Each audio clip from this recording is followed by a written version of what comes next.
Muchas gracias a todos por su compañía el día de hoy. Muchas gracias al equipo de Mazars con el cual preparamos esto. Tuvimos importantes discusiones y digamos, vamos a presentarles acá otra mirada diferente a la que ya se ha venido, digamos, presentando en medios, que es básicamente pues el análisis del contenido de la reforma. Aquí vamos a tratar de dar algunas opiniones pues adicionales y por supuesto pues digamos que muy interesados en las preguntas que ustedes puedan tener, porque eso nos ayuda pues digamos a seguir analizando este proyecto. Em, si podemos pasar la diapositiva, por favor. Lo primero que tenemos que revisar acá es la forma que se le está dando a este proyecto. Este proyecto se presenta como una ley de financiamiento. El gobierno ha insistido que no es una reforma tributaria, que es una ley de financiamiento, y eso digamos que no es algo inocuo. Eso digamos que no es que simplemente sea un tema de gramatical o de sintaxis que se pueda, digamos, eh, llamar de forma indiferente pues a este proyecto de ley. Ambas digamos, herramientas de política fiscal tienen, digamos, finalidades diferentes, estructuras diferentes, y digamos que eso es algo, digamos, que va a tener una relevancia importante, sobre todo si se discute el contenido de esta ley ante instancias como la Corte Constitucional. Entonces, ¿qué es lo que pasa? Una ley de financiamiento es una ley que tiene como objeto financiar el presupuesto general de la nación para un periodo específico. El periodo específico que busca financiar el gobierno es el año 2025, pero digamos que esto ha generado, pues, digamos, algunas críticas por varios sectores, porque dicen que muchas de las normas que están establecidas o que están incluidas en esta ley de financiamiento entrarán a regir digamos, después del 2025, no digamos a partir del 2025. Por ejemplo, todo lo que tenga que ver con renta, pues regirá para el periodo 2025, pero el recaudo se verá en el 2026. Entonces, realmente no es una norma que tenga como objeto financiar el presupuesto del 2025. Contrario a lo que pasa, por ejemplo, con el impuesto al patrimonio, que como su causación va a ser el 1 de enero, pues efectivamente sí se va a ver el recaudo en el año 2025. Entonces, esa digamos que es una primera crítica. Em, Otra crítica es que pues las leyes de financiamiento tienen, digamos, ontológicamente una vigencia reducida, porque lo que hacen es buscar financiar un año específico, que en este caso es el 2025. em, pero digamos que si vemos el contenido de la ley de financiamiento, que realmente pues es una reforma tributaria, vemos que estas disposiciones perdurarán en el tiempo. Por ejemplo, el tema del impuesto al patrimonio para las personas jurídicas es una norma que digamos que si fuera llamada solamente a financiar el presupuesto general de la Nación del año 2025, pues tendría una vigencia por un año, pero aquí se está planteando con una vigencia indefinida. Entonces realmente esto lo que nos da a pensar es que esto es una reforma tributaria, no es una ley de financiamiento. Y la cosa es que, pues, el trámite legislativo de una ley de financiamiento es muy distinta a la de la reforma tributaria por el tema de sesiones conjuntas, de que se tiene que presentar, digamos, conjuntamente con el presupuesto, la ley de financiamiento, mientras que la reforma tributaria, pues, tiene, digamos, una, unos pasos diferentes que deben cumplirse, pues, al interior del trámite legislativo. Entonces, acá, digamos, en esta diapositiva, básicamente lo que estamos mostrando es la composición de los gastos en el presupuesto general de la nación. Pues vemos que son 523 billones repartidos en gran parte, digamos, para el pago del servicio de la deuda pública, 110 billones, educación 79 billones, salud y protección social 67 billones, etcétera. y digamos que ahí se desagregan pues los diferentes rubros. Vemos, por ejemplo, Javier, vamos a dejar las preguntas hacia el final. Al final vamos a tener un espacio amplio para poder contestar todas las preguntas. Entonces, si quieres, las puedes poner en el chat y ahí las vamos dejando y las miramos al final. Muchas gracias. Acá vamos a ver, por ejemplo, em, que tenemos frente al marco fiscal de mediano plazo, perdón, el marco fiscal de mediano plazo frente al presupuesto general de la Nación, evidencia que hay un desbalance de 12 billones de pesos. Entonces, digamos que ese es el monto que requiere, digamos, financiar el gobierno y por eso es que presenta esta llamada ley de financiamiento. Pasemos a la siguiente diapositiva, por favor. Bueno, acá un tema muy importante es el efecto que van a tener las normas que actualmente están siendo demandadas ante la Corte Constitucional, cuya modificación se pretende por parte de la ley de financiamiento. Entonces, por ejemplo, estamos esperando el fallo de constitucionalidad del impuesto al patrimonio. Estamos esperando el fallo de constitucionalidad de la tasa de tributación depurada. Esos son, digamos, como las dos grandes demandas que existen sobre temas de fondo, porque, digamos, hay muchas demandas, digamos, por temas de forma, digamos, errores en el trámite legislativo, etcétera, que eso, pues, digamos, podría subsanarse, digamos, con una nueva aprobación de esa norma en la ley de financiamiento. Pero, digamos, lo interesante acá es mirar qué pasa, por ejemplo, con el impuesto al patrimonio si se declara inconstitucional en la sentencia que va a salir próximamente, donde efectivamente estaban 4-4, hubo, digamos, un empate en la Corte Constitucional y por eso tuvieron que nombrar un conjuez y se está esperando a ver en qué sentido pues, se pronuncia el conjuez para ver si hay, digamos, una declaratoria de inconstitucionalidad o no del impuesto al patrimonio.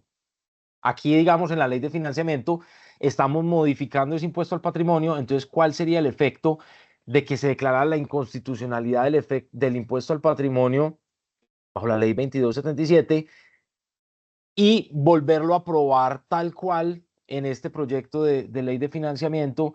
Yo creo efectivamente, y lo he discutido pues con varios colegas, amigos, que pues debería haber una extensión de esa inconstitucionalidad, pues porque o si no, lo que se volvería sería un juego de poder.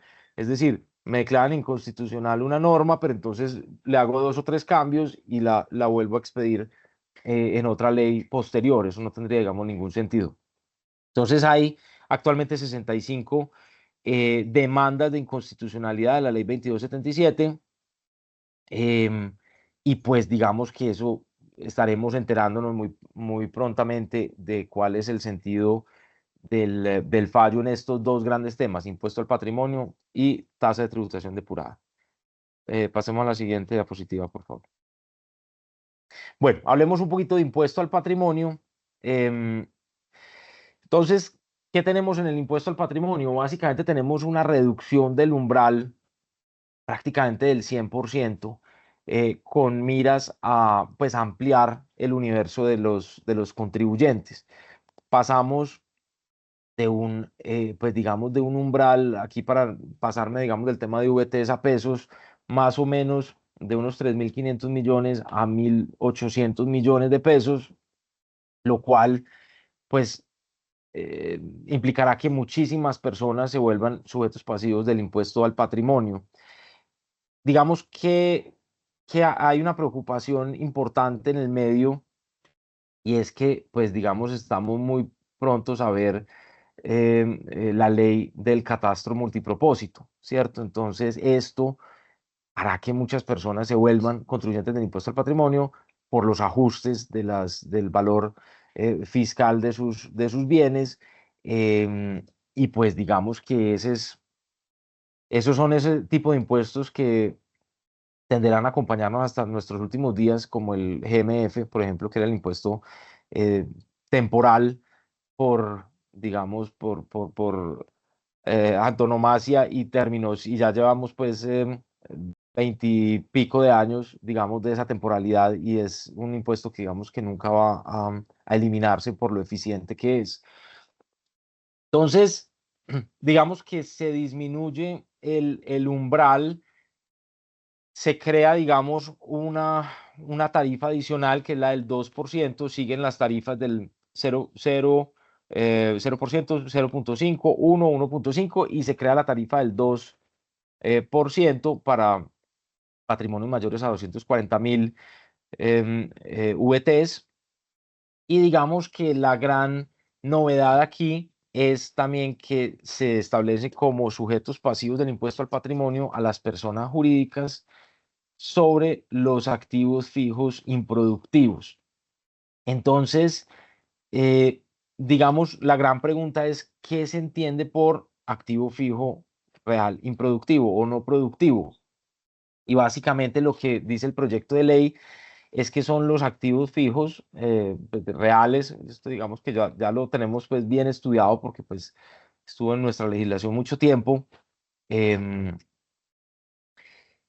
pero que no produzcan renta de forma permanente. Digamos que esa es la palabra más peligrosa de esta norma, que no estén produciendo permanentemente o generando renta de forma permanente. Entonces uno se pregunta, si yo tengo un apartamento alquilado en una sociedad y me lo entregan y se queda, digamos, 3 meses desocupado, como es normal que pase, eso digamos que pasaría a ser un activo fijo real improductivo porque no está generando renta de forma permanente, ¿cierto? O digamos, ya llevado al caso, digamos, de la gran industria, tengo 10.000 hectáreas de un sembrado de tardío rendimiento, pues eso no está generando ninguna renta, ¿cierto? Porque eso va a generar rentas en 20 años. Entonces, se entiende que eso es un activo fijo real improductivo. Esa, digamos que es algo que va a tener que solucionar el gobierno a partir de la reglamentación. Dale, sigamos, por favor. Esta es una, esta es una gráfica que presentó Manuel Felipe García, que es un analista muy importante de temas fiscales y digamos de temas patrimoniales. em, y él hace digamos, el cálculo de cómo es el impacto real de esta nueva propuesta del impuesto al patrimonio. Entonces miren esto tan impresionante. Quien tenía, digamos, un patrimonio neto de 3.800 millones de pesos, actualmente paga un impuesto al patrimonio de 2,5 millones de pesos. Pasaría a pagar un impuesto al patrimonio de casi 13 millones de pesos, ¿cierto? Entonces es casi una cuadruplicada. Miren en el siguiente renglón, el que tiene un patrimonio de 4.382 millones de pesos, paga actualmente 4 millones, casi 5 millones de pesos y pasa a pagar 18 millones de pesos. Es decir, pasa de 5 millones de pesos a 18 millones de pesos. Esto, digamos, es entre triplicar y cuadruplicar el monto efectivo del impuesto, lo cual es bien complejo en un momento, digamos, donde la economía tiene que reactivarse, no apagarse, ¿cierto? Y eso, digamos, que me lleva a un comentario ya para terminar, que quería hacerlo al principio, pero pues se me pasó, y es básicamente que la ley de financiamiento tiene dos propósitos: financiar el presupuesto del año 2025 y reactivar la economía. Pero digamos que cómo reactiva uno la economía, digamos, con estas soluciones, cuadruplicando los impuestos. Si miramos, por ejemplo, lo que está proponiendo Trump en Estados Unidos, él dice, mire, yo bajé el impuesto del 35 al 21 y eso disparó la economía y ahora lo quiero bajar al 15%, el impuesto de renta. Y eso, pues, ¿qué es? Claro, es un poco menos de recaudo en el corto plazo, pero mucho más recaudo en el largo plazo, pues porque se va a dinamizar la economía. Entonces, yo creo que esto hay que repensarlo, y eso va a ser pues una oportunidad para que se discuta pues en el marco del Congreso si esta ley efectivamente es una ley que va a reactivar la economía o si por el contrario le va a hacer un daño importante a la misma. Yo creo que ya con esto termino, creo que no seguimos con nada más de mi parte, ya pasa Lina entonces con el tema de impuesto de renta en personas jurídicas. Bueno, buenos días a todos. En cuanto a las modificaciones que se proponen, puedes pasar la siguiente diapositiva, por favor, Daniela. Listo. Entre las modificaciones que se proponen para las personas jurídicas, para el impuesto de renta, está el cambio de la tarifa. Tenemos actualmente una tarifa para todas las personas jurídicas del 35%, una tarifa nominal, y lo que trae este proyecto de reforma o de ley eh, es una disminución de esa tarifa aplicando unas tarifas marginales entre rangos, iniciando el primer rango, que es aproximadamente hasta 295 millones a empresas que tengan renta líquida agravable hasta 295 millones en una tarifa del 27%. Y llegando hasta los rangos siguientes, digamos, el segundo rango llega hasta el 34% en el 2025 y se va reduciendo progresivamente hasta el 2029 llegar a una tarifa del 30%. Y para el último rango tenemos una tarifa del 34 hasta el 2026, una tarifa del 33 y pues de ahí en adelante esa tarifa. Es importante tener en cuenta que el artículo 240 que contempla las tarifas del impuesto de renta para las personas jurídicas tiene unas sobretasas o unos puntos adicionales para ciertos sectores. En el caso de las instituciones financieras, se mantienen esos 5 puntos adicionales que estaban planteados en la norma como está actualmente hasta el año 2027. Y van a aplicar esos 5 puntos, van a aplicar sobre esta nueva tarifa marginal. Entonces, esas instituciones financieras y aseguradoras se van a tener que revisar a la luz de esta tabla que está estableciendo el proyecto de ley y ahí se les va a aplicar esos 5 puntos adicionales o ese 5% adicional. Para las demás actividades, como es el caso de las extractivas, lo que tiene que ver con el carbón, en el caso del carbón lo que se hace es que se equipara a los rangos que están establecidos para el petróleo. El petróleo tenía unos puntos adicionales hasta llegar a 15%, el carbón solo llegaba hasta el 10%, se equipara o se agrega ese punto adicional, esos 5 puntos adicionales para llegar también al 15%. En el carbón se bajan los percentiles para la determinación de esos rangos adicionales o esos puntos adicionales. En el proyecto, digamos que mucho tiene que ver o se establece bastante la relación de esta ley de financiamiento con todo el cambio climático y todas las medidas que toma el gobierno pues para hacer frente a todas estas disposiciones en materia sostenible, en materia ambiental. Entonces, parte de eso pues va ligado a este incremento de estos puntos y a esta disminución de los percentiles para la determinación de los puntos adicionales a aplicar.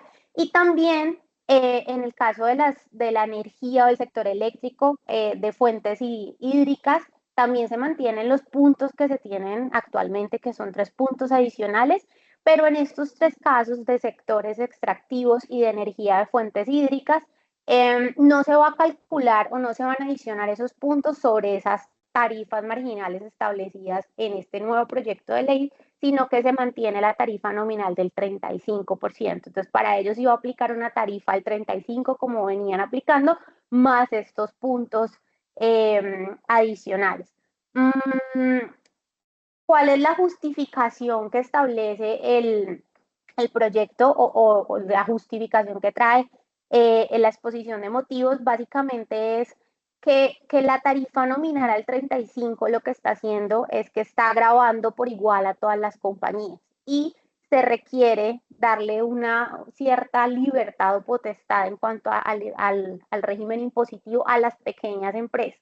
Entonces, aquellas empresas que estén en ese primer rango, pues no van a tener esa tarifa nominal del 35, sino que van a tener una tarifa reducida, lo que en palabras pues de la exposición de motivos va a generar o va a permitir que se genere mayor empleabilidad, que se formalicen mucho más las compañías y demás. Entonces, esa es como la justificación de esa reducción de la tarifa nominal y, como les mencionaba, en cuanto a los puntos adicionales, pues tiene mucho que ver con que todo el proyecto y toda la exposición de motivos va encaminada a esa fiscalidad sostenible, como se menciona.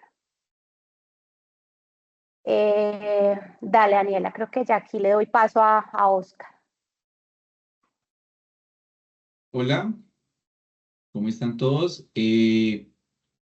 Pues en cuanto al proyecto, lo que podemos ver en la tasa de tributación depurada, básicamente tenemos dos cambios en los cuales, que es la definición de utilidad contable, que en esto, en gran sentido, pues ha sido, digamos que todo lo que fue para las rentas de los años, del año 2023, un tema bastante discutible porque pues muchas compañías a nivel contable tenían utilidad.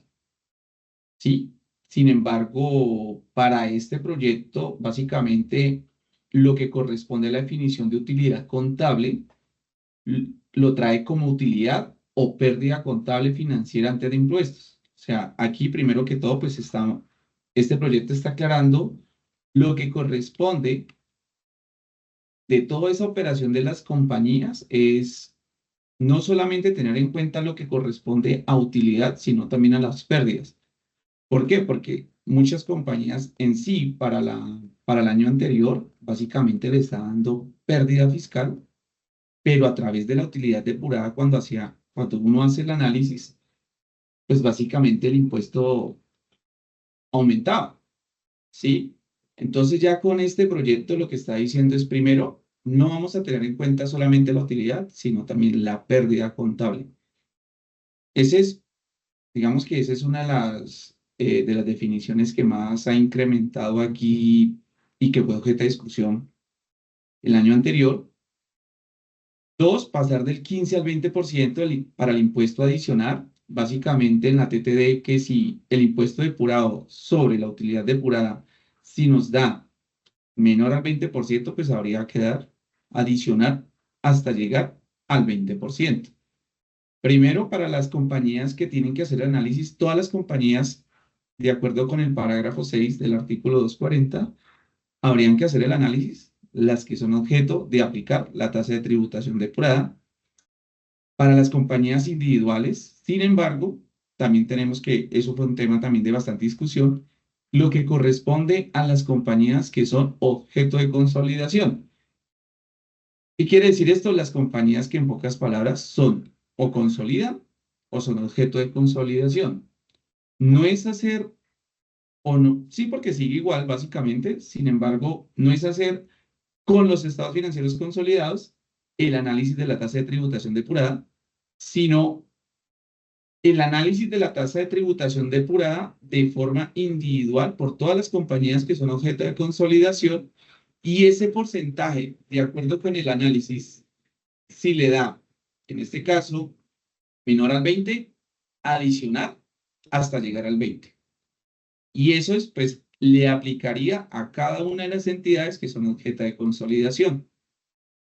El otro punto, digamos que importante también aquí, es que la reforma, bueno, el proyecto está incluyendo ahí entre lo que corresponde a la utilidad depurada o la utilidad contable, básicamente es que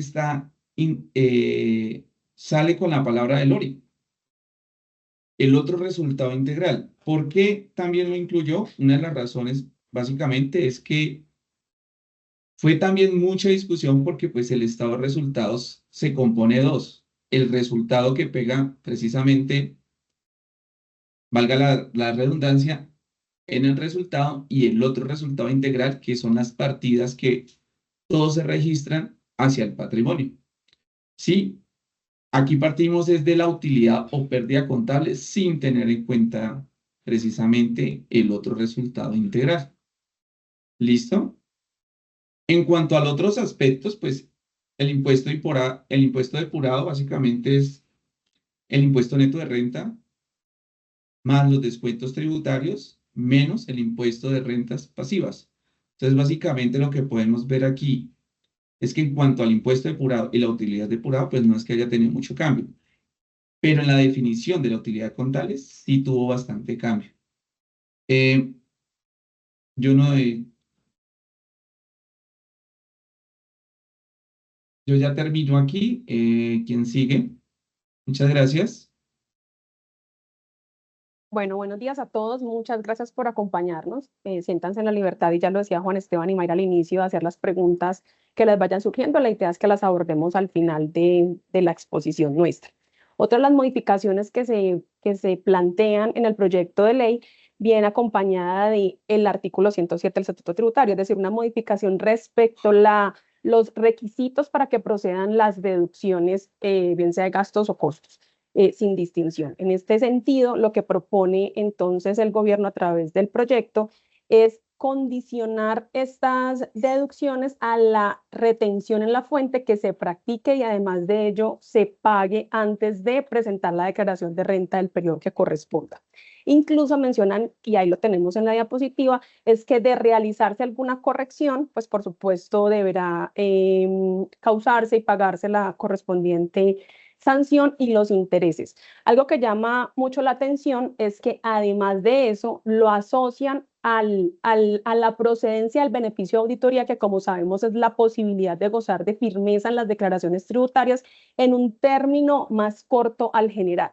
Entonces, en términos generales, la firmeza se adquiere después de presentar la declaración, después del término de vencimiento de la declaración correspondiente y pasados 3 años. Como regla general, por supuesto, tenemos excepciones, como si se presentan precios de transferencia, si hay pérdidas, etcétera. Pero dijéramos, esta es la regla general. Y bajo este beneficio de auditoría, pues la firmeza se puede reducir en un término de 6 meses y 1 año si el impuesto neto se incrementa en un porcentaje que la norma determina, que a la fecha lo que tenemos es un 35% de incremento del impuesto de neto de renta, perdón, de la declaración respecto del año anterior, o el 25%, caso en el cual la firmeza se adquiere en el término de 1 año. Ahora, el reciente Plan Nacional de Desarrollo le dio extensión a este beneficio que hasta el momento o antes de esta ley la teníamos hasta el 2023, pues por vía Plan Nacional de Desarrollo se le dio extensión a los años 2024, 25 y 26, bajo las mismas condiciones. Y aquí, dato curioso, digamos, en las derogatorias que se plantean en el proyecto, se plantea justamente derogar el beneficio de auditoría extendido por esta ley. Sin embargo, en la misma propuesta de considerar como requisito tomar el beneficio de auditoría para los años siguientes, me refiero al artículo 107 que he estado mencionando, se incluye como requisito también que se hayan practicado y pagado las retenciones en la fuente para gozar del beneficio de auditoría. Entonces esto pues claramente es una contradicción. Por un lado lo derogan y por el otro lado están diciendo que es un requisito para poder acceder al beneficio de auditoría. Con esto, dijéramos que en la práctica, a pesar de que hay un par de conceptos, uno que, dijéramos, contrario a lo que la norma establece realmente, ha hecho extensivo el requisito de retención en la fuente que estoy aquí mencionando, sin distinción a todos los gastos y costos, y otros por allá que los reconsideran y demás. En la práctica suele pasar que se generan discusiones alrededor de este requisito. Recordemos que en estricto sentido la norma plantea como requisito para deducción la retención en la fuente respecto de gastos pagados al exterior en términos generales y por allá con unas normas especiales a pagos que se realicen a jurisdicciones no cooperantes o de baja o nula imposición, siempre que el ingreso se considere, por supuesto, colombiano, algunos casos para respecto de pagos a casa matriz, etcétera. Sin embargo, la norma, insisto, lo que plantea es como requisito estos pagos, además de los salarios pagos, retención en la fuente asociadas a salarios, y no obstante, en la práctica vemos que la DIAN en algunas erradas interpretaciones de la norma pretende desconocer costos y gastos si no se ha practicado la retención en la fuente, un poco amparado en la limitación a los costos y deducciones que en general trae la norma asociada a una formalidad que por allá nos habla de conservar los documentos asociados a cada declaración por un término de 5 años y pues por supuesto esta formalidad respecto de las retenciones en la fuente que efectivamente se hayan practicado y con unos riesgos asociados a la calidad de agente retenedor distinto a la condición asociada efectivamente perdón la redundancia, el requisito de deducción del costo y el gasto respectivo. Entonces ahí tenemos esos dos cambios frente a este punto, y lo otro es que están pretendiendo incrementar los intereses presuntivos, es decir, a la fecha lo que nos dice la norma es que los préstamos que se realicen entre socios y la sociedad y viceversa, pues causarán o se entenderá, se presume de derecho que generan un interés presuntivo como mínimo a la DTF del año anterior. Lo que se pretende en el proyecto de ley que estamos aquí analizando es que se duplique esa tasa, siendo el doble la DTF del año inmediatamente anterior, por supuesto pretendiendo mitigar la salida de recursos de las sociedades por esta vía. Uno dijera, pues bueno, lo que se pretende de fondo entonces puede ser que los socios capitalicen efectivamente las compañías, y si se trata de la salida de recursos, pues que efectivamente se decrete un dividendo para que los socios puedan acceder al final a las utilidades. Sin embargo, pues vemos que, por supuesto, tenemos una carga importante asociada a los dividendos, un desincentivo constante a la inversión. Entonces, bueno, dijéramos que por esta vía pretenden cerrar un poco ese escenario. Dale adelante, Daniela. Dale, Lina. Bueno, otros cambios, y ya digamos que con esto terminamos los cambios relativos al impuesto de renta en personas jurídicas. Un cambio que trae este proyecto tiene que ver con las indemnizaciones o compensaciones por daños inmateriales, que las cataloga o las califica como ingreso no constitutivo de renta ni ganancia ocasional. Introduce este nuevo artículo al estatuto tributario. Acá pues es importante tener en cuenta como requisitos que debe tener sentencia judicial, y que el pago se debe hacer directamente a las víctimas o a sus herederos. El artículo adicionalmente contempla la posibilidad de que estas víctimas o estos herederos puedan hacer una cesión de sus derechos litigiosos, y ese valor que ellos reciban por esa cesión de derechos va a conservar la calidad de ingreso no constitutivo de renta ni ganancia ocasional para esas víctimas y para esos herederos. Para la persona o el tercero que está comprando esos derechos litigiosos, pues va a ser un ingreso gravable con el impuesto de renta, al cual le va a poder restar como costo pues ese valor que pagó por esos derechos litigiosos. Se limitan los pagos en efectivo. Acá pues un tema que trae la modificación planteada en este proyecto de ley tiene que ver con que se permite o se incluye dentro de esos modos de pago que permiten la deducción de costos y gastos. Recordemos que este artículo 771-5 del estatuto lo que contempla es lo que se denomina normalmente como bancarización, que limita los pagos en efectivo. Entonces incluye, además de los métodos que ya están establecidos a hoy, incluye también cualquier otro medio de pago electrónico, ¿sí? Entonces la norma solo contemplaba depósitos bancarios, transferencias bancarias y demás, entonces incluye esta posibilidad de medio de pago, cualquier otro medio de pago electrónico. La disposición cuando surgió, cuando nació, tenía una serie de transiciones acerca del valor que yo podía tener como pago en efectivo para poderme tomar como deducible. Llegaba hasta el 2021, es decir, desde el 2021 en adelante establecía que se puede tomar el menor valor entre el 40%, o sea, la norma que tenemos actualmente, el 40% lo pagado hasta un límite de 40.000 VTs. Lo que se plantea en este proyecto es disminuirlo a la mitad, el 20% de lo pagado hasta 20.000 VTs, ¿sí? Y un 18% del total de costos y deducciones. Cualquiera de estas dos, o sea, hay que mirar las dos, la que sea menor, ese va a ser el porcentaje que voy a poder tomar como pagos en efectivo. Ese 18% estaba en la norma actual en un 35%.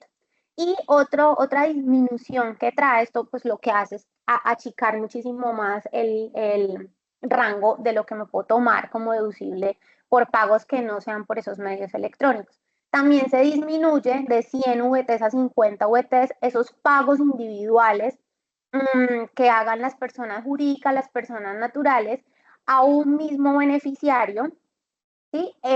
Y aquí importante tener en cuenta que la norma disponía solo para el caso de las personas naturales, aquellas personas que percibían rentas no laborales. Este proyecto lo que hace es que incluye también aquellas personas naturales que perciban rentas de capital. Es decir, para las personas naturales, personas naturales que perciban rentas no laborales y rentas de capital, y para las personas jurídicas, esos pagos individuales que realicen a un mismo beneficiario no podrán superar las 50 VTs, que es como alrededor de 2.400.000 más o menos. Y finalmente, como les mencionaba en el tema anterior, buscando mucho todo este fomento de políticas verdes y demás, se permite que el incentivo que está actualmente en la ley 1715-2014, que tiene que ver con fuentes no convencionales de energía y gestión eficiente de la energía, estos proyectos que veo calificar ante la Unidad de Planeación Minero-Energética, la UPME, que tienen actualmente un beneficio de una deducción de renta al 50% del valor invertido, en un periodo hasta de 15 años, permite que estas empresas que hagan estas inversiones, que estén debidamente certificadas y demás, pues puedan emitir bonos de transición energética. Esto va a permitir que estas empresas que en principio no puedan utilizar el beneficio, lo puedan hacer de forma pues efectiva, ¿sí? Mediante la emisión de estos bonos, y esos bonos se van a poder comercializar, y las personas o los terceros que adquieran esos bonos los van a poder utilizar en la misma medida como una deducción en su impuesto. Y tiene pues digamos como unos requisitos de esa comercialización, que básicamente es que pues se introduzca cuál es la fecha, porque tenemos igual los 15 años, o sea, independientemente que el bono esté circulando, se van a tener los 15 años para aprovechar este beneficio. Y adicionalmente pues se va a tener que ir incluyendo en el título, cada endosante va a tener que incluir en el título cuál es el valor que resta de ese beneficio del 50%, que se puede tomar quien sea el tenedor legítimo de este bono. Entonces, pues esto es como una medida, sobre todo lo que menciona la exposición de motivos, es una medida buscando que no solo las grandes compañías que ya tienen establecidos estos proyectos, que usualmente suelen ser muy grandes y muy onerosos, pues puedan acceder a este beneficio, sino que las pequeñas también lo puedan hacer y puedan ver configurado su beneficio de forma mucho más rápida. Y ya, pues con esto creo que terminamos el tema de las personas jurídicas. Si quieres, pasa por Faniela, listo. Frente a la ganancia ocasional, dale a la siguiente, porfa. Se plantea un incremento en la tarifa, un incremento pasando del 15 al 20. Recordemos que la pasada reforma pues lo que hizo fue modificar del 10 al 15, o sea, lo que hemos visto en las reformas es un cambio progresivo. Acá nos llama un poco la atención dentro del proyecto, cuando se establecen estos artículos de modificación de la tarifa de la ganancia ocasional, solo se hace mención a uno de los casos de la ganancia ocasional, que es la enajenación de activos poseídos por más de 2 años, ¿sí? Y ese incremento pareciera estar pensado solo para esos casos. Lo que pasa es que la modificación o los artículos que se están modificando pues son los que establecen la tarifa para todas las ganancias ocasionales, es decir, para las donaciones, para los legados, para el exceso de los valores que surjan luego de la liquidación de sociedades. Entonces ahí no parece quedar muy claro si solo va a aplicar ese incremento o esa nueva tarifa del 20% a la enajenación de activos poseídos por más de 2 años, o va a aplicar para todos los casos de ganancia ocasional.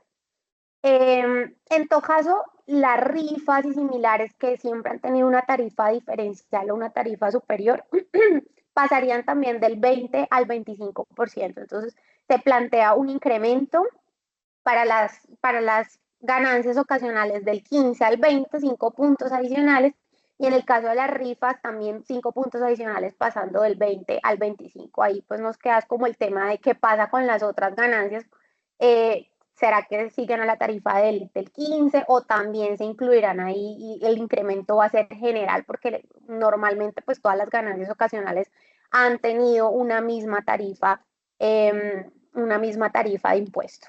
Listo. Dale, Daniela, por favor. Bueno, aquí creo que vuelve Gina.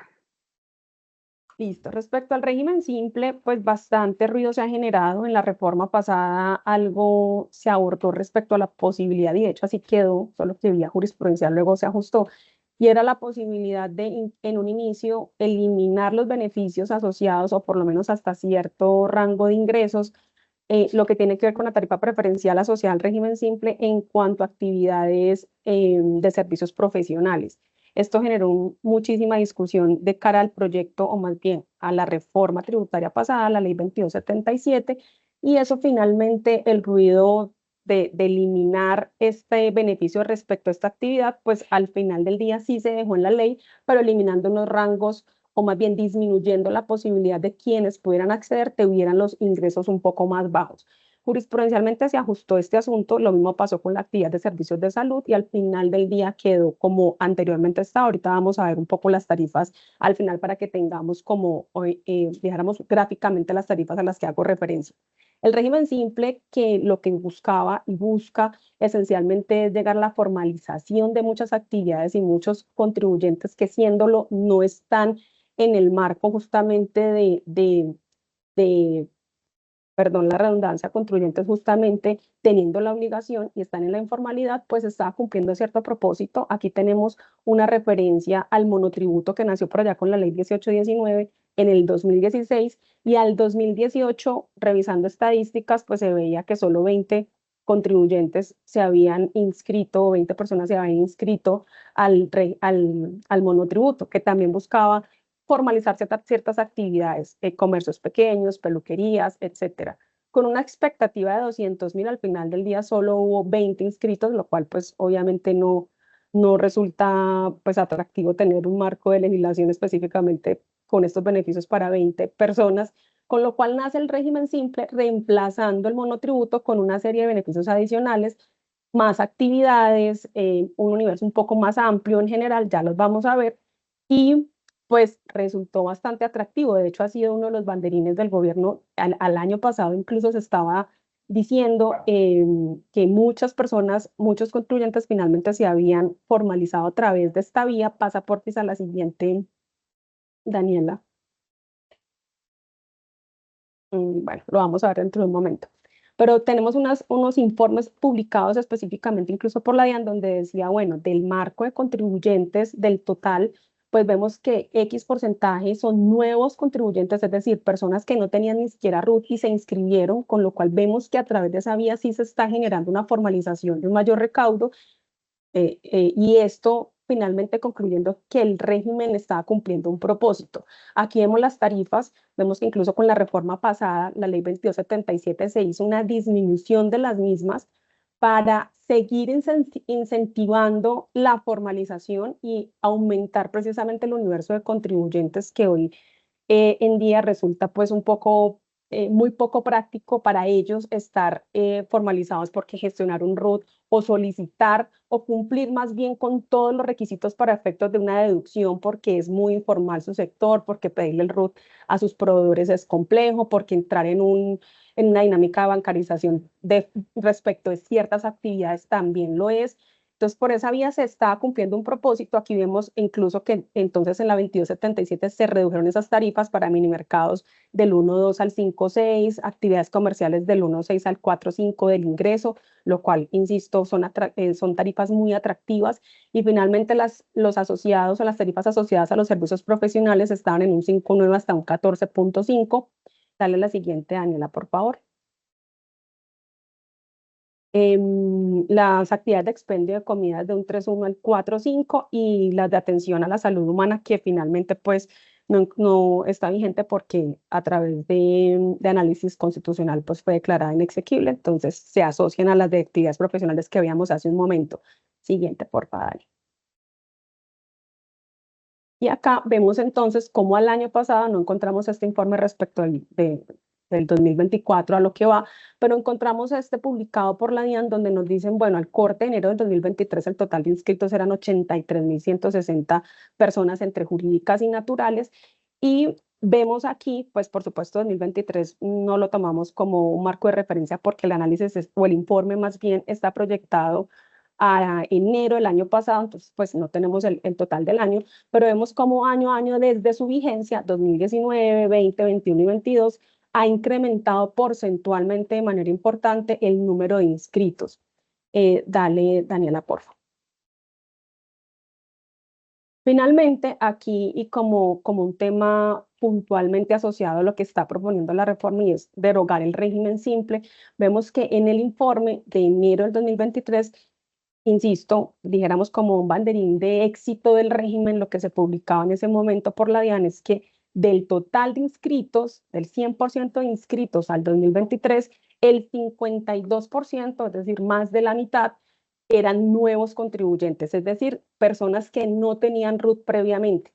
Sin embargo, vemos contradictorio en la exposición de motivos, un poco asociado a la derogatoria, la justificación de por qué están derogando el régimen simple, pues el gobierno expone ahí que el régimen no cumple el propósito de formalización, que siendo que tenemos tantas medidas asociadas a incentivar bancarización, como la medida que ya nos hablaba Lina, como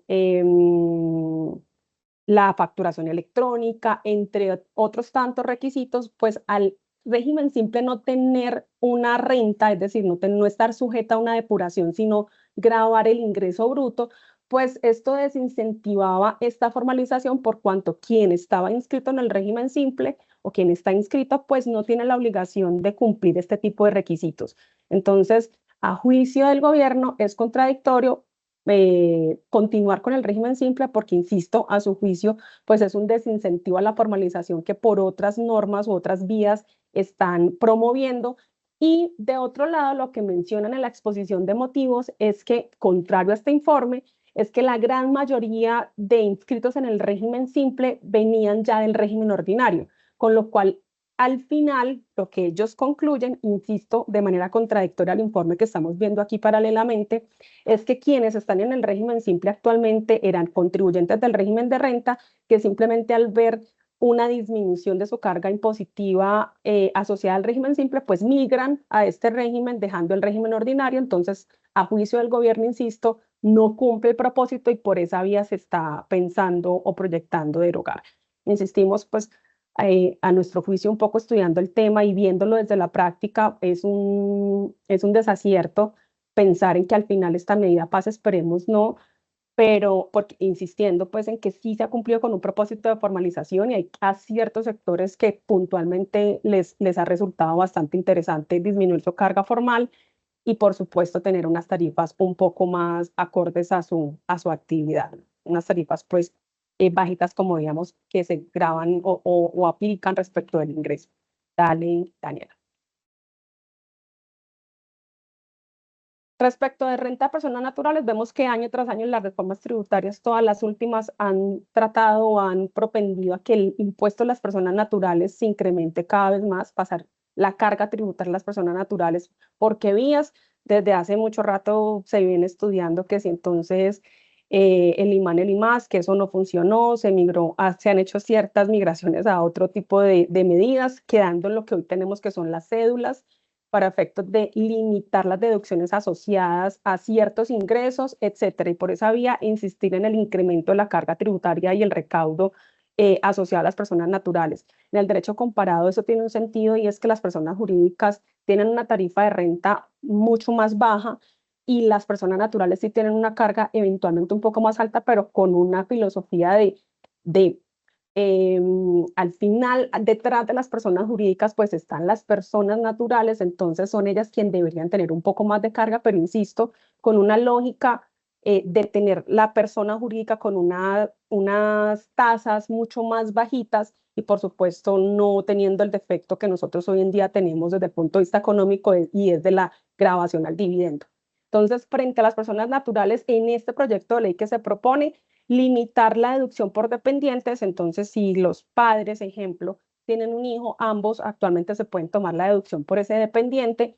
Sin embargo, lo que dice el proyecto, lo que se expone en el proyecto de ley es que esta deducción solo la pueda tomar uno de los contribuyentes, en este caso no ambos en el ejemplo padres, sino uno de ellos. A juicio del gobierno dicen que esto evita, porque ya tenemos un beneficio concurrente respecto de ellos, y es, aquí abro un paréntesis, el 10% del ingreso se puede restar como dependiente y por otro lado, sin limitación, 72 VTs por cada uno hasta 4 dependientes. Entonces, lo que nos exponen ahí es evitar, a juicio del gobierno, insisto, evitar el exceso de beneficios, cuando, pues, por supuesto, las personas naturales están supremamente gravadas, lo hemos visto y ya lo exponía hace un momento, y entre otras, pues, la deducción asociada al dependiente no se compadece con lo que realmente genera económicamente tener un dependiente. Entonces, pues, exceso realmente no, pero insisto, pues, esto es lo que expone el gobierno en el proyecto.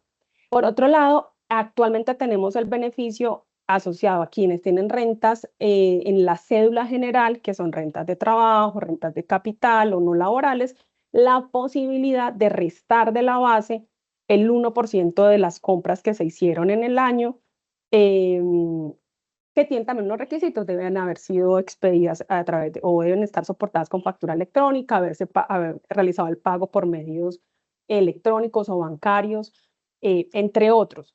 Y lo que propone es que entonces para el 2025 ya no sea el 1%, sino el 5%, entonces incrementarlo, para el 2026 sea el 3% y 1% en los siguientes, con una limitación que también la norma trae.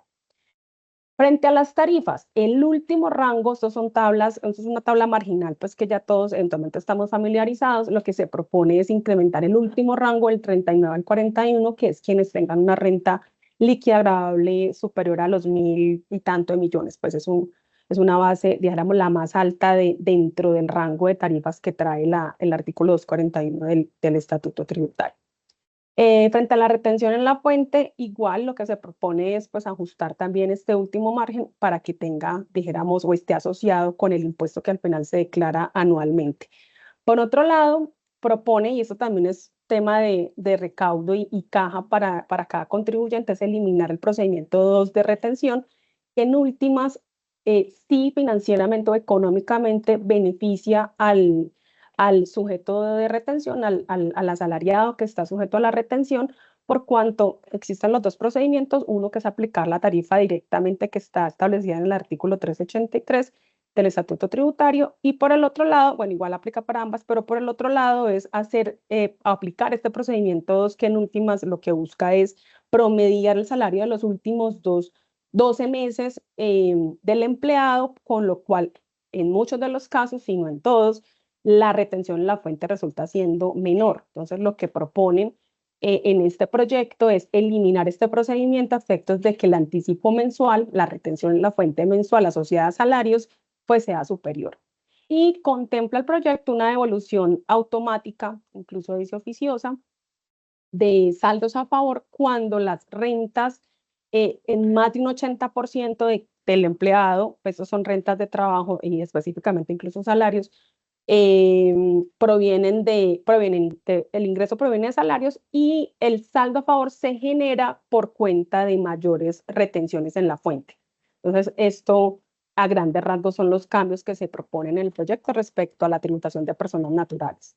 Dale, adelante, Daniela.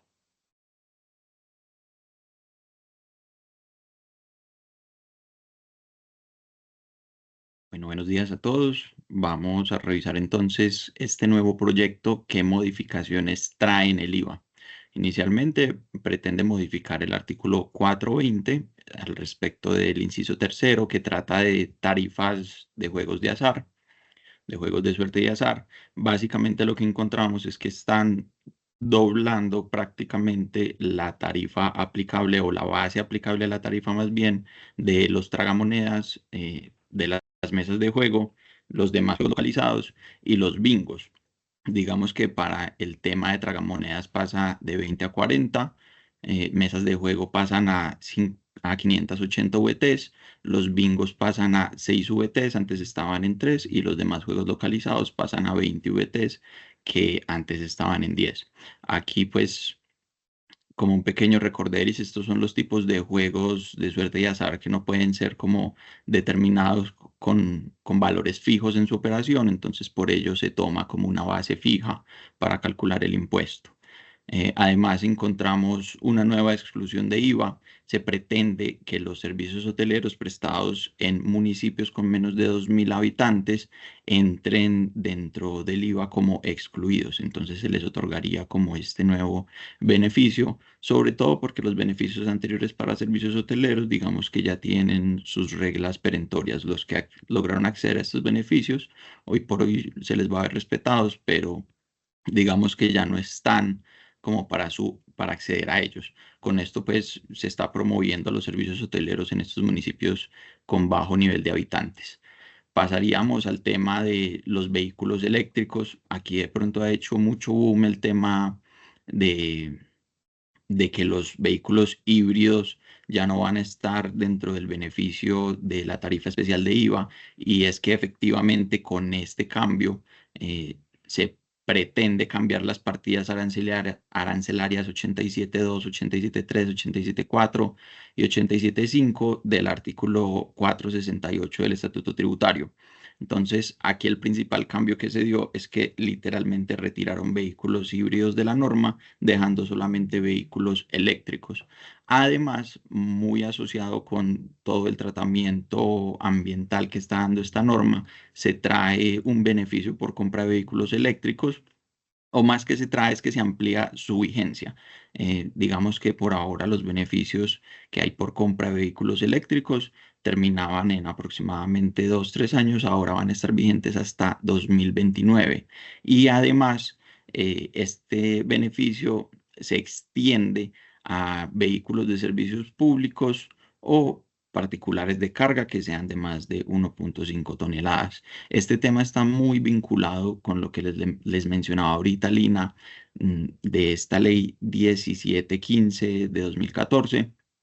Pues realmente los beneficios se tratan allí y habría que revisar pues como las condiciones que hay para acceder a los mismos, que siguen siendo las mismas. Si podemos pasar de diapositiva, por favor. Bueno, pasaríamos a los cambios del impuesto al carbono. Aquí digamos que hubo unos cambios muy generales en cuanto a redacción. Digamos que antes, como tal, el carbón no estaba agrupado dentro de la redacción particular de la norma. Ahora lo que se hizo es agrupar carbono, carbón y gas dentro de la misma redacción. Se determinaron y se redactaron de mejor manera cuál es la base gravable, cuál es el sujeto pasivo y cuál es el hecho generador. Ahora se entiende estos tres como un solo grupo.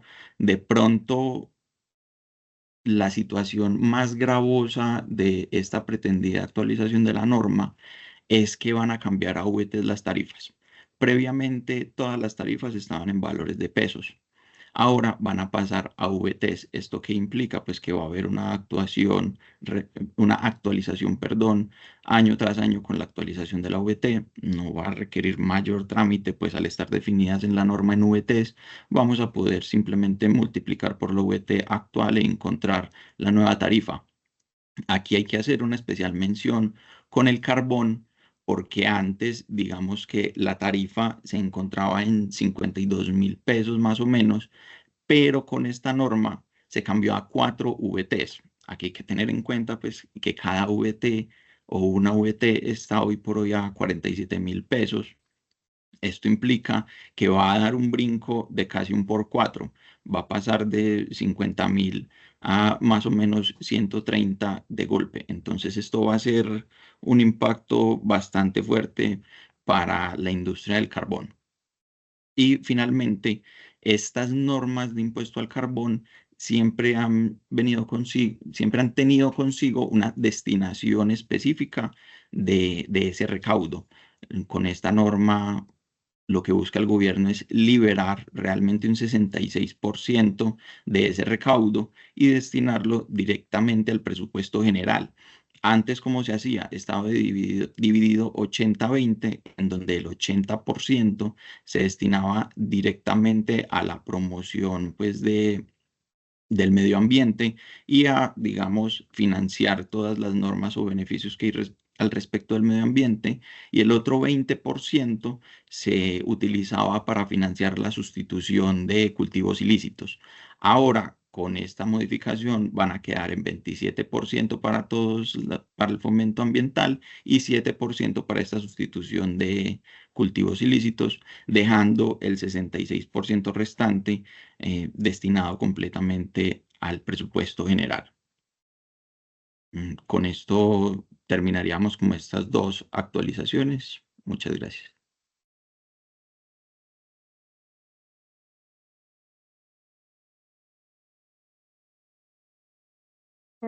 Dale la siguiente, porfa, Daniela. Ya te doy paso, Juan Esteban. Yo solo les voy a hablar de la primera, última disposición, que va muy encaminada a como el tercer grupo de disposiciones que trae el proyecto y tiene que ver con aquellas medidas que buscan fortalecer la operación fiscalizadora de la Administración de Impuestos. Entonces, frente al incumplimiento de la facturación electrónica, perdón. Frente al incumplimiento de la facturación electrónica, se plantea una posibilidad de reconocimiento voluntario del incumplimiento de la obligación de facturar. Entonces, hay ciertas sanciones dentro de la norma tributaria establecidas para aquellos casos en los que yo omita la facturación estando obligada a ella o que la haga sin el cumplimiento de los requisitos exigidos en la norma. Este artículo lo que pretende es pues adicionar una nueva disposición que permita que yo voluntariamente, yo contribuyente obligado a facturar voluntariamente, acepte mi falta y pague una sanción que está un poco reducida en comparación con lo que se tiene actualmente pues en la norma tributaria, que es cuando ya la administración de impuestos viene y me impone la sanción.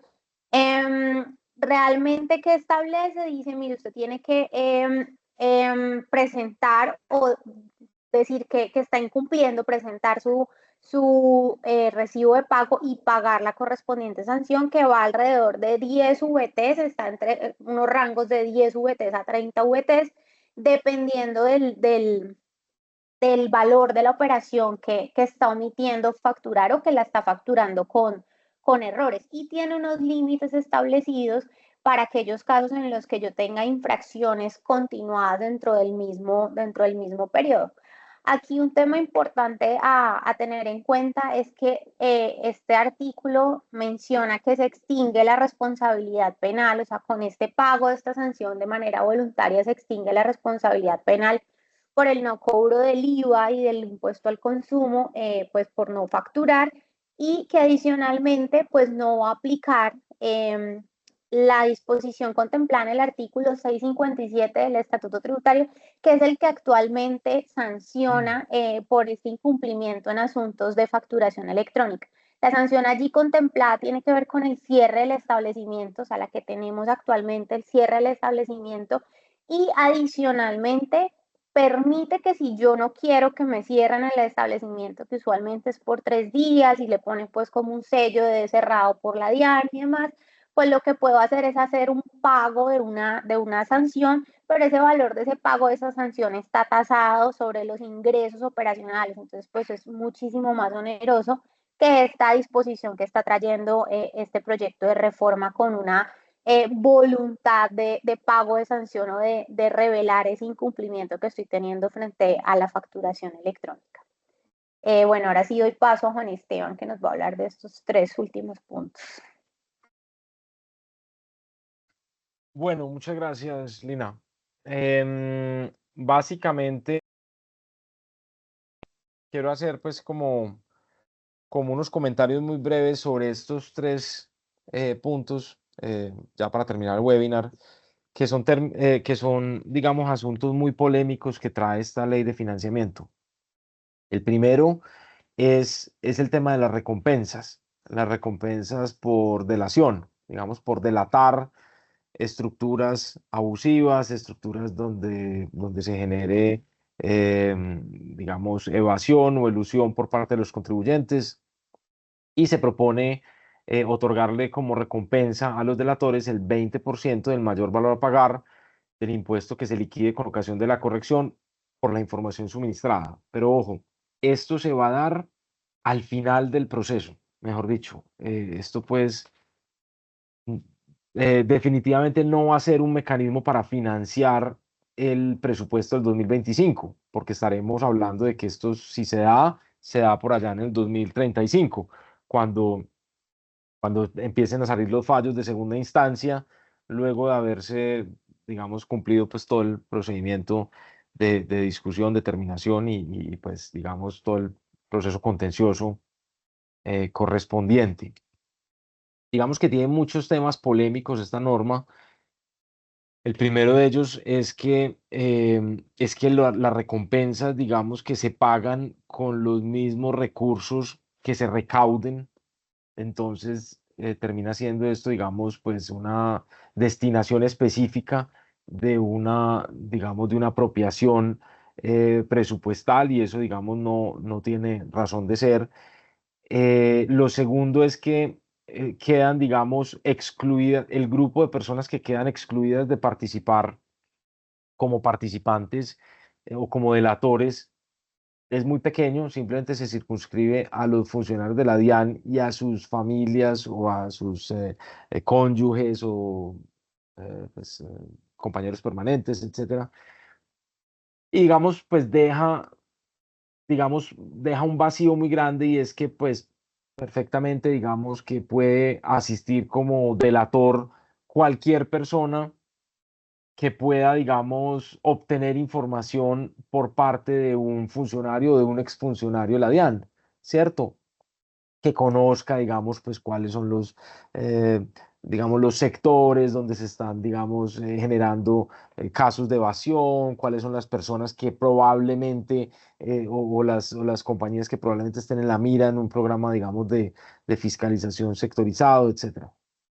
Segundo, digamos que en materia internacional es claro que se le prohíbe a las personas que hayan participado, digamos, en la construcción de un mecanismo que luego termine siendo digamos, un mecanismo para facilitar la evasión o la elusión, que participen, digamos, como delatores, ¿cierto? Eso digamos que lo trae pues está muy establecido, digamos, en la legislación internacional, y no se prohíbe acá. Digamos, lo tercero es que no se prohíbe digamos, a los abogados o a quienes hayan tenido la obligación de guardar un secreto profesional, o a sus equipos de trabajo actuar como delatores, ¿cierto? eh, o a las personas, digamos, que hayan trabajado con un cliente, con un determinado cliente, llámese el contador, el revisor fiscal. Entonces, pues digamos que eso se abre pues un espectro, digamos, pues muy peligroso para temas, pues digamos que de pronto no se ha medido cuál puede ser su impacto, ¿cierto?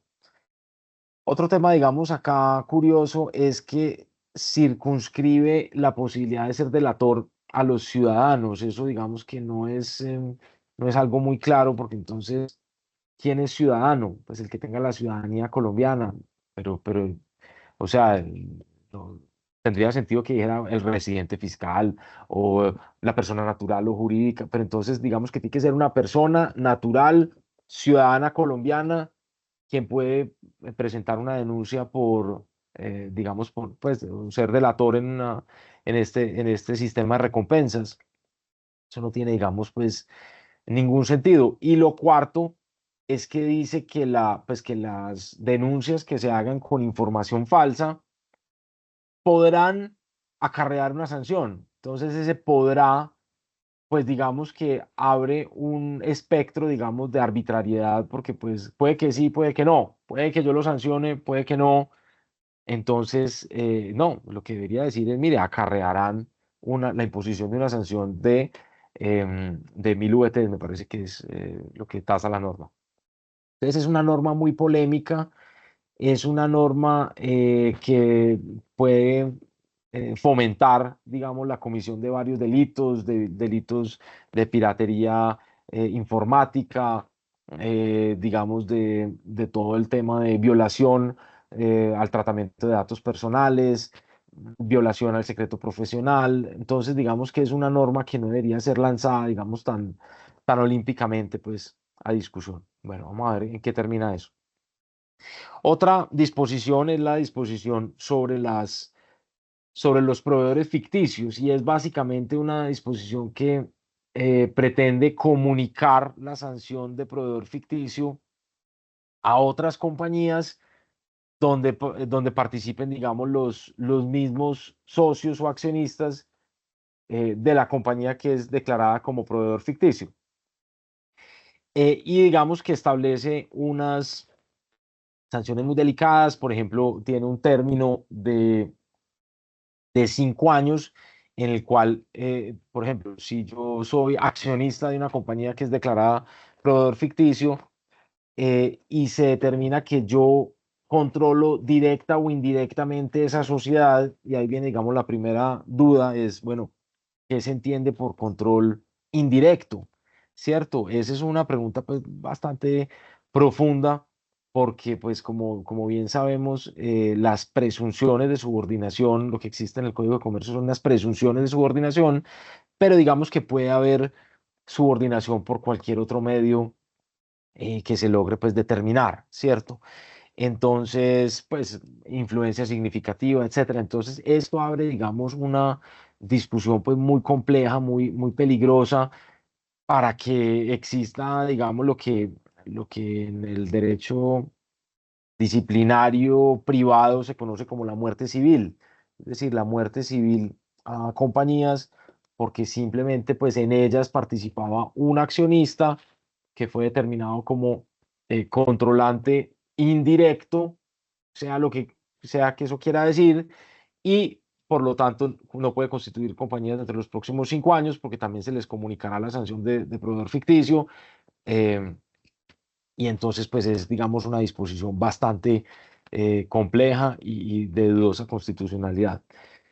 Y por último tenemos una norma que pretende derogar el procedimiento de abuso en materia tributaria, que básicamente pues lo que hace es que, a ver, el artículo 869 del Estatuto Tributario pues crea la cláusula general antiabuso, mediante la cual la administración puede recaracterizar cualquier operación o cualquier serie de operaciones que no tengan un motivo económico válido, es decir, que no tengan, digamos, una sustancia comercial creíble o digamos, pues algo, sí, digamos que no tengan pues un motivo económico válido y creíble.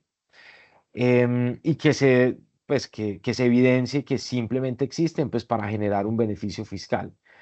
Esto tiene un mecanismo especial para la determinación, digamos, para la imposición, pues, digamos, de esa sanción por recaracterización que está establecido en el artículo 869 raya 1 del Estatuto Tributario. Básicamente consiste, pues, en el hecho de que debe expedirse un emplazamiento especial, el contribuyente tiene 3 meses para contestarlo, digamos que se abre un procedimiento, digamos, especial, paralelo, específicamente determinado a revisar las pruebas que la administración tiene para, digamos, para probar el abuso, porque pues el que alega pruebas es un principio fundamental del derecho, un principio general del derecho, y entonces se pretende eliminar ese procedimiento.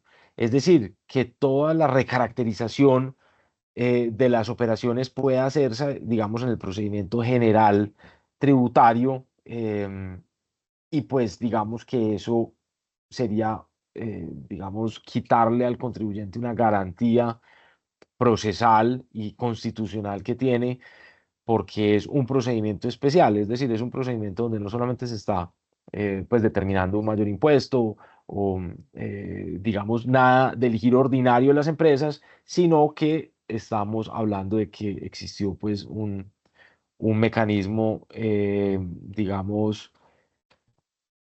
una especie de un mecanismo, digamos, especial creado con la finalidad de simplemente pues de reducir la carga tributaria y que pueda ser considerado como una construcción artificial. Entonces, esto debe tener su procedimiento especial y pues digamos que eliminarlo, derogarlo, sí sería dejar al contribuyente pues digamos sin una garantía procesal y eso por lo tanto pues considero que es inadecuado. Bueno, entonces ya con esto pasamos a las preguntas. Si quieren vamos uno a uno, vamos leyendo Mayra las preguntas que tenemos en el chat y Claro que empezamos ahí la sí. discusión. Vale, sí, tenemos varias preguntas, las voy a ir leyendo en orden en cómo las escribieron. Entonces, la primera pregunta es, ¿en una ley de financiamiento se puede establecer excepciones tributarias y beneficios como reducción en intereses y sanciones si el objetivo principal es el recaudo? Yo creería que sí, yo creo que no hay ninguna disposición pues que establezca lo contrario, entonces yo creería que sí, es decir, em, como decíamos al principio de este webinar, digamos que el objetivo de una ley de financiamiento es financiar el presupuesto de un año específico y si esa financiación no necesariamente tiene que ser con una mayor carga tributaria, que como vimos pues puede hacer que digamos que los recursos se vean, pero en periodos posteriores, sino que podría establecer perfectamente, digamos, amnistías, beneficios por pagos, digamos, pagos anticipados mejor dicho, podría, digamos, tener cualquier otro mecanismo de recaudo fiscal diferente a la creación de impuestos.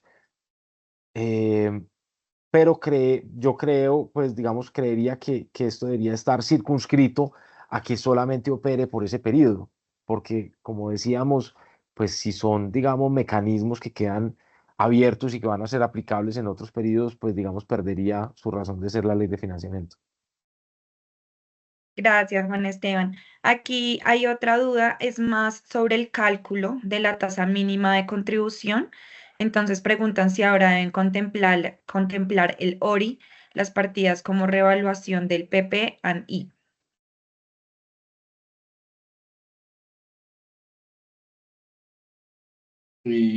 Hola.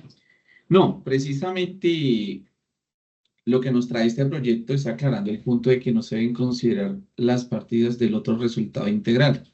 Sí, porque esto fue de gran confusión precisamente para el año 2023. Entonces, en este sentido, lo que aclara es que el ORI, todas esas partidas que se llevan al ORI, no se deben contemplar en la utilidad contable antes de impuestos o pérdida contable. Muchas Gracias, gracias. Oscar. Gracias, Oscar. La segunda pregunta es, si un contribuyente con pérdida fiscal, pero por efecto de la TTD pague un 20%, ¿esto no afectaría el principio de capacidad contributiva?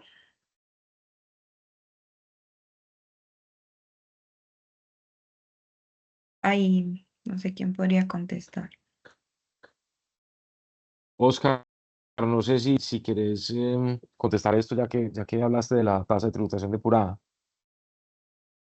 Eh, pues precisamente, pues digamos que ha sido de gran discusión el tema de la tasa de tributación depurada por todas estas partidas temporales que afectan de forma positiva pues los estados financieros o la utilidad contable, donde muchas veces hay una utilidad contable, pero cuando hacen todo el análisis o cuando se realiza todo el análisis de la depuración de ajustes fiscales para llegar a la renta líquida, pues todas estas partidas pues lo sacan y en cierto modo pues estamos arrojando una pérdida fiscal. Sin embargo, por el análisis de la tasa de tributación depurada nos está arrojando impuesto adicional. Entonces, ¿por qué uno lo menciona como discusión? Porque pues básicamente si lo ponemos como a revisar de lo que sucedió con el interés perdón,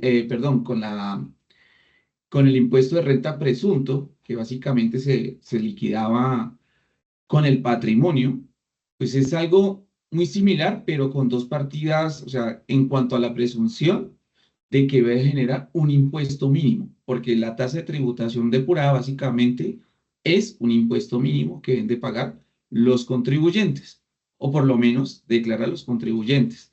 Entonces, en este sentido, pues de que hay afectación, sí hay afectación, ¿sí? Sin embargo, pues eh, la renta presuntiva, pues hacía alusión con una liquidación a nivel patrimonial y aquí es con una función partiendo de la utilidad contable o pérdida contable.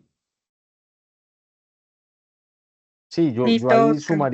yo ahí sumaría a lo que dice Oscar, pues que efectivamente, digamos que el gobierno ha mencionado que va a hacer una disminución gradual de las tarifas del impuesto sobre la renta, pero como vimos pues aquí en el webinar, realmente pues esas tarifas no, esa reducción no es sustancial.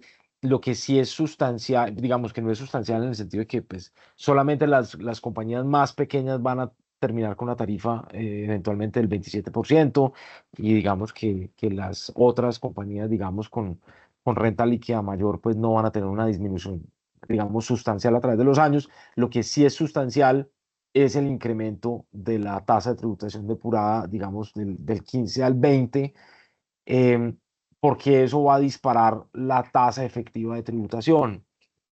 Y sí, digamos que hay una afectación, digamos, a la capacidad de pago, que es básicamente lo que se está discutiendo en este momento en la Corte Constitucional con la demanda que presentó, creo que es Carolina Rosso, que, la demandante, pero bueno, digamos que está a punto de ser fallada también y que por eso decíamos que pues muy importante mirar cuál es ese efecto, porque esta, digamos que esta fórmula de la tasa de tributación depurada realmente pues replica la que está demandada. Entonces, si la que está demandada pues va a tener ese efecto contrario a la Constitución, pues eso también debería comunicarse a esta norma que eventualmente quedaría aprobada en esta ley de presupuesto, de financiamiento. Gracias, Oscar y Juan Esteban. La siguiente pregunta es, ¿para la emisión de bonos existirá algún valor mínimo del bono? Bueno, en el proyecto no se menciona nada, simplemente dice que el bono se va a poder emitir hasta por el valor que se otorga de deducción, que es el 50% del valor invertido. Entonces, pues no, de pronto algún reglamentario nos establezca algo, pero por el momento con lo que tenemos del proyecto no hay un valor mínimo. Listo, gracias, Lina. Otra pregunta es que si hay algún ajuste para el tema de la economía naranja.